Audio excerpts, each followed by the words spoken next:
Dragon Empress takes mute. Baby to playground. Mechanic makes him breathe fire. For first time. The Terran settlement of New Geneva buzzed with the usual afternoon energy as Empress Zithara descended from her crystalline transport.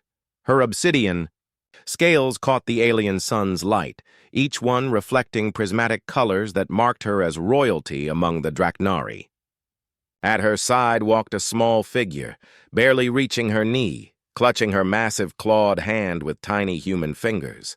The child was human, perhaps 4 years old, with sandy brown hair and wide, curious eyes that never made a sound. The other, dragons in the settlement square, turned to watch their empress with barely concealed confusion. Why would the most powerful being in 3 star systems concern herself with a mute human offspring? "Come, little Marcus," Zithara rumbled, her voice like distant thunder. "Today we visit the playground your kind has built." Marcus looked up at her and nodded silently, his face lighting up with the kind of pure joy that transcended species barriers. He'd been found as an infant in the wreckage of a human colony ship, the sole survivor of a catastrophic engine failure. Most Draknari would have left him to die.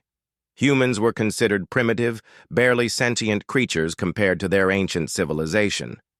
But something about the baby's silence had touched Zithara's heart. The playground was a marvel of human ingenuity, colorful metal structures that served no apparent purpose beyond entertainment. Slides, swings, climbing frames, and spinning devices that would have baffled Draknari engineers who built only for function and efficiency.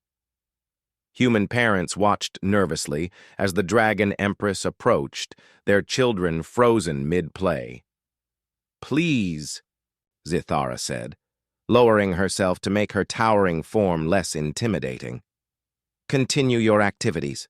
We are here only to observe and learn." Marcus tugged on her talon, pointing excitedly at a group of children playing on the monkey bars. His mouth opened and closed, trying to form words that wouldn't come. The doctors had found nothing physically wrong with his vocal cords. The trauma of losing everything at such a young age had simply stolen his voice. "You wish to play with them?" Zithara asked gently.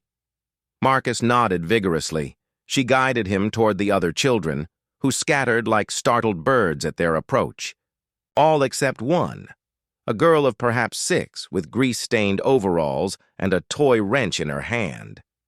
"That's a real dragon," she announced matter-of-factly. "Are you going to eat us?" "Sarah Chen," her father called from a nearby bench.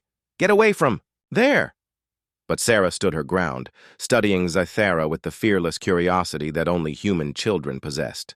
"I'm fixing this slide," she declared. "The bolts are loose and someone could get hurt." Zithara tilted her massive head. "You are a mechanic?" "My dad teaches me stuff. He says humans are good at fixing things." Sarah looked at Marcus, who had hidden behind Zithara's leg. "Why doesn't your friend talk?" "He cannot speak," Zithara explained. His voice was taken by great sadness. Sarah considered this with the serious expression of a child processing complex information. Then she approached Marcus, holding out her toy wrench. "Want to help me fix stuff? Sometimes when I'm working on engines, I don't need words. My hands do the talking." Marcus looked up at Zithara, who nodded encouragingly. Slowly, he reached out and took the wrench.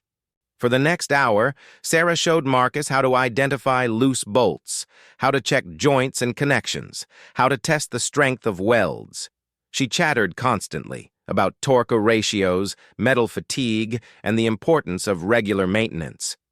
Marcus listened with rapt attention, his small hands surprisingly deft as he helped with simple repairs. Other children gradually joined them, drawn by Sarah's infectious enthusiasm. They built a makeshift workshop under the slide, using sticks and stones to represent various tools. Marcus found himself in the center of it all, still silent but glowing with happiness. Then disaster struck. A maintenance drone, one of the city's automated repair units, malfunctioned nearby.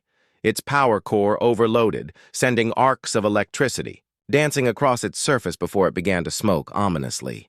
The human parents screamed warnings, but Sarah was directly in the path of the inevitable explosion. Marcus saw it first.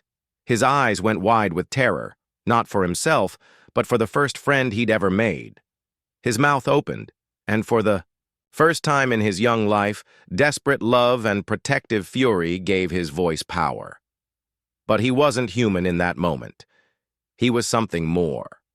A gout of brilliant orange flame erupted from Marcus's throat, precisely controlled surgically. Accurate.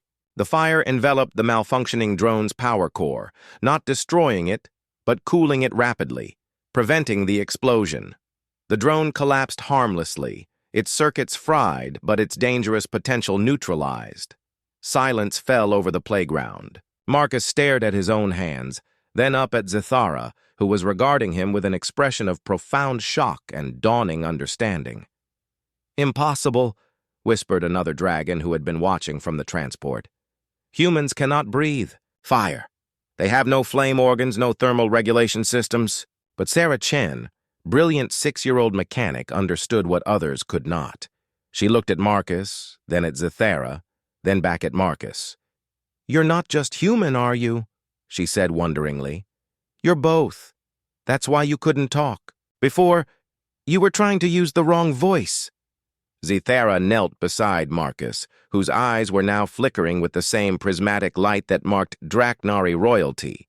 "The ship that brought you," she whispered. "It wasn't just a colony vessel. It was a medical transport. Your mother. She was the human ambassador who worked with our genetic engineers." Marcus opened his mouth again, and this time words came. Out, in perfect Draknari, then in fluent human standard.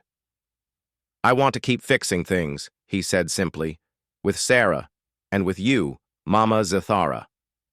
The Dragon Empress felt her ancient heart swell with pride and love. Humans, she realized, were not primitive at all. They were the only species in the galaxy brave enough to bridge the impossible, to love what was different, to create what had never existed before. And sometimes, just sometimes, they created miracles.